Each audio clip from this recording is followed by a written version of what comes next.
اور جو میری نصیحت سے منہ پھیرے گا اس کی زندگی تنگ ہو جائے گی، اور قیامت کو ہم اسے اندھا کر کے اٹھائیں گے۔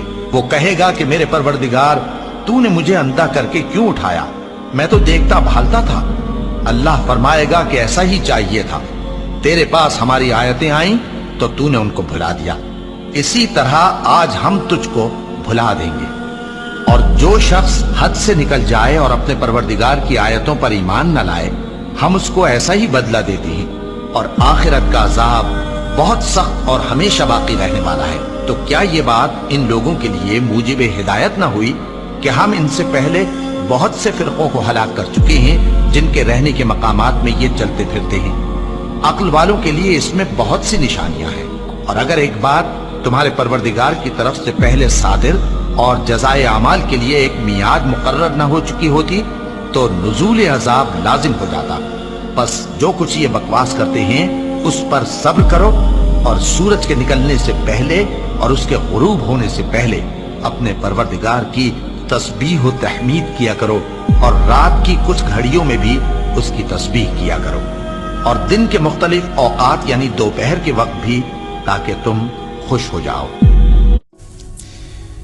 مدینہ کی بات ہے کہ مدینہ میں ایک یتیم بچہ تھا، اور اس یتیم بچے کے نا کچھ درخت تھے کھجوروں کے۔ اب ایسا تھا کہ وہ کچھ درخت اس کے تھے اور ساتھ ہی کچھ اور درخت بھی تھے جو اور لوگوں کے تھے۔ تو کیا ہوتا تھا کہ درختوں کے جو ہے نا بالکل اتنے قریب تھے کہ کئی دفعہ جب کھجوریں گرتی تھی تو یہ سمجھ نہیں آتی تھی کہ کس کے درخت کی کھجوریں گری ہیں تو کون اٹھائے گا۔ تو اس یتیم بچے نے یہ سوچا کہ بہتر یہ ہے کہ میں اگر اپنے درختوں کے باہر ایک دیوار بنا لوں تاکہ جب میرے درختوں کی کھجوریں گریں تو میری طرف ہی گریں، تاکہ مجھے پتہ لگ جائے کہ یہ میرے درخت کی کھجوریں ہیں۔ اب جب اس نے دیوار بنانے کا فیصلہ کیا تو بناتے بناتے کیا ہوا کہ ایک درخت بیچ میں ایسا آ گیا جو کسی کا اور کا درخت تھا۔ اب اگر وہ دیوار سیدھی بنانا چاہے تو بنا نہیں سکتا، تو کیونکہ درخت بیچ میں آ رہا تھا۔ اس نے یہ سوچا کہ میں جس کا بھی درخت ہے اس سے جا کے کہتا ہوں کہ اگر مجھے تھوڑی سی اجازت دے دے تو میں اپنی دیوار کو اس طریقے سے بنا لوں کہ درخت اس کا پھر میرے حصے میں آ جائے گا۔ تو اس شخص سے جا کے اس نے بات کی کہ آپ اگر یہ درخت مجھے دے دیں تاکہ میں دیوار سیدھی بنا لوں، تو وہ شخص کہنے لگا نہیں، یہ درخت تو میں نہیں دیتا۔ اچھا، اس یتیم بچے نے بڑی اس کو کہا کہ بھئی آپ اللہ کی خاطر دے دیں یہ درخت مجھے، ایک درخت ہے، میرا بہت بڑا مسئلہ حل ہو جائے گا۔ تو وہ کہنے لگا نہیں، میں درخت نہیں دے سکتا تمہیں۔ اچھا، اس یتیم بچے کو خیال آیا کہ میں جا کے رسول اللہ صلی اللہ علیہ وسلم سے یہ واقعہ بیان کرتا ہوں، تو ان سے کہتا ہوں کہ وہ میری مدد کر دیں۔ جب اس نے جا کے نبی صلی اللہ علیہ وسلم سے یہ بات کہی تو آپ صلی اللہ علیہ وسلم نے اس شخص کو بلوا لیا جس کا درخت تھا۔ اب جب اس کو بلوایا تو وہاں پہ اور بھی صحابہ بیٹھے ہوئے تھے، تو اس شخص سے کہا کہ بھئی اس طریقے سے یتیم بچہ ہے تو تم اس کو درخت دے دو۔ تو وہ شخص کہنے لگے نہیں، میں تو اس کو درخت نہیں دوں گا۔ پھر آپ صلی اللہ علیہ وسلم نے کہا کہ تم یہ درخت اس کو دے دو، میں اس کے بدلے میں تمہیں جنت کے درخت کی ضمانت دیتا ہوں کہ تم یہ درخت دے دو، تمہیں اس کے بدلے میں جنت میں درخت ملے گا، میری گارنٹی ہے۔ یہ سننے کے باوجود اس نے کہا کہ جی میں نہیں دیتا۔ اب جب آپ صلی اللہ علیہ وسلم نے یہ سنا تو آپ خاموش ہو گئے۔ اب وہاں پہ صحابہ موجود تھے، ساری چیزیں سن رہے تھے باتیں۔ انہی صحابہ میں ایک صحابی موجود تھے، ابو دحداح رضی اللہ عنہ۔ ابو دحداح رضی اللہ عنہ کون تھے کہ مدینہ میں ان کا ایک باغ تھا، اور بڑا زبردست باغ تھا، 600 کھجور کے درخت تھے ان کے باغ میں، اور وہ مدینہ میں سب سے زیادہ مشہور تھا ان کا باغ، 600 کھجور کے درخت، اور اس پورے باغ کے درمیان میں ان کا گھر تھا، اور وہاں پر ایک جو تھا وہ میٹھے پانی کا کنواں بھی تھا۔ تو پورے مدینہ میں ان کے اس باغ کی جو تھی وہ شہرت تھی۔ اب جب ابو دحداح نے یہ بات سنی کہ یہ شخص جو ہے جنت کا درخت کی گارنٹی مل رہی ہے اور یہ جو ہے وہ اس چیز کو ویل نہیں کر رہا، اس اپورچونٹی کو، تو ابو دحداح نے رضی اللہ عنہ نے نبی صلی اللہ علیہ وسلم سے پوچھا کہ اے اللہ کے رسول، اگر یہ درخت میں اس بچے کو خرید کے دے دوں تو کیا یہ گارنٹی میرے لیے بھی ہے کہ اگر میں یہ درخت دے دوں تو جنت میں مجھے بھی اس کے بدلے میں درخت ملے گا؟ تو آپ صلی اللہ علیہ وسلم نے فرمایا کہ ہاں بالکل تمہارے لیے بھی یہی چیز ہے. تو اب وہ سوچنے لگے کہ میں کیا کروں. تو ان کے ذہن میں کیا آیا کہ اس شخص سے کہنے لگے تم جانتے ہو نا کہ میرا ایک باغ ہے مدینہ میں جس میں 600 درخت ہیں کھجور کے. تو وہ شخص کہنے لگا کہ جی آپ کے باغ کو کون نہیں جانتا, پورا مدینہ آپ کے باغ کو جانتا ہے اور ہر ایک کی خواہش ہے کہ کاش آپ جیسا باغ ہمارے پاس ہو. تو کہنے لگے ایک کام کرو کہ میرا سارا باغ لے لو, اس کے بدلے مجھے ایک درخت دے دو. اب جب انہوں نے یہ کہا تو وہاں پہ جو صحابہ موجود تھے تو وہ شخص ان لوگوں کی طرف متوجہ ہوا کہ تم سب لوگ سن رہے ہو کہ یہ کیا کہہ رہے ہیں, کیونکہ یہ اتنی بڑی بات ہے کہ ایک درخت کے بدلے میں 600 درخت دینا, ایک قسم کی وہ ایشورنس لینا نا کہ باقی سب لوگوں سے بھی ایشورنس لینا کہ یہ جو بات کر رہے تم لوگ اس پہ گواہ ہے نا کہ یہ بات کیا کر رہے ہیں. تو کہنے لگے تم لوگ سن رہے ہو کہ یہ کیا کہہ رہے ہیں. انہوں نے کہا ہاں جی ہم نے سنا ہے یہ کیا کہہ رہے ہیں. تو اس نے کہا کہ وہ لے لو میرا پورا باغ اور مجھے ایک درخت دے دو. تو یہ بندہ کہنے لگا بالکل مسئلہ ہی کوئی نہیں ہے, بہت بڑی ڈیل تھی. اس نے کہا ٹھیک ہے یہ درخت تمہارا ہوا اور تمہارا باغ میرا ہوا.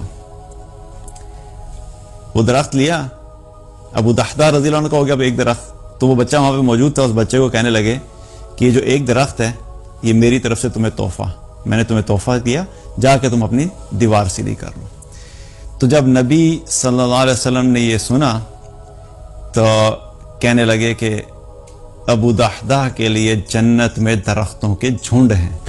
اور ایک دفعہ نہیں کہا, 3-4 دفعہ کہا.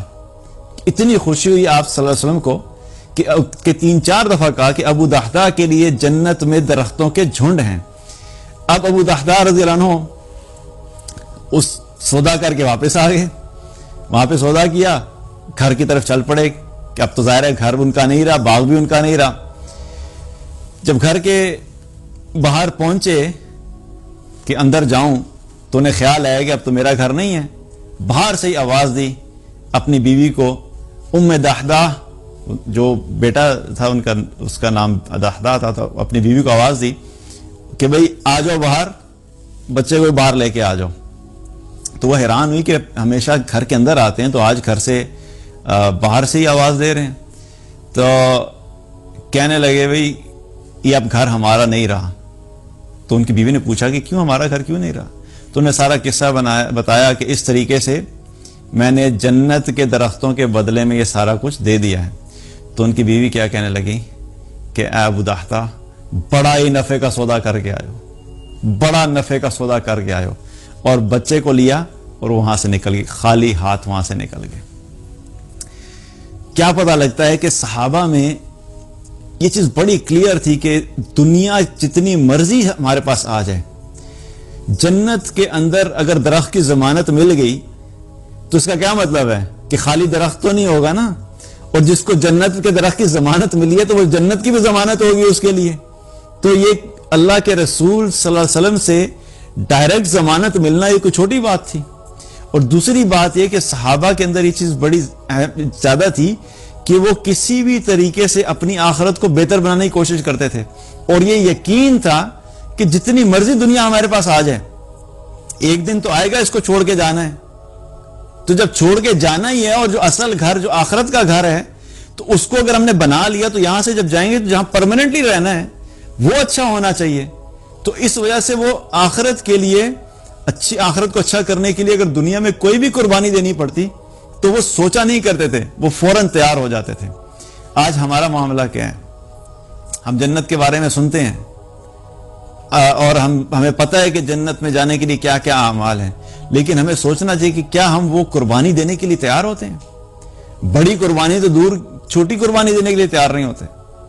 اپنی نیند قربان کرنے کے لیے تیار نہیں, اپنا وقت قربان کرنے کے لیے تیار نہیں, اپنی خواہشات چھوٹی چھوٹی قربان کرنے کے لیے تیار نہیں, لیکن ہمیں جنت چاہیے. تو یاد رکھیں کہ جنت جو اللہ کی جنت ہے وہ بڑی قیمتی ہے, وہ بغیر قربانی کے اور بغیر محنت کے وہ نہیں مل سکتی. تو اگر جنت چاہیے ہے تو کیا کرنا ہے, اس کے لیے کوشش کرنی ہوگی, اس کے لیے محنت کرنی ہوگی. اور آخرت کی زندگی کو بہتر کرنے کے لیے اگر دنیا میں کبھی کوئی چیز قربان کرنی بھی پڑ جائے تو اس کے بارے میں کبھی دریغ نہیں کرنا, کیونکہ یہ بڑا نفع کا سودا ہے کہ دنیا قربان کر کے اگر انسان کی آخرت اچھی ہو جائے.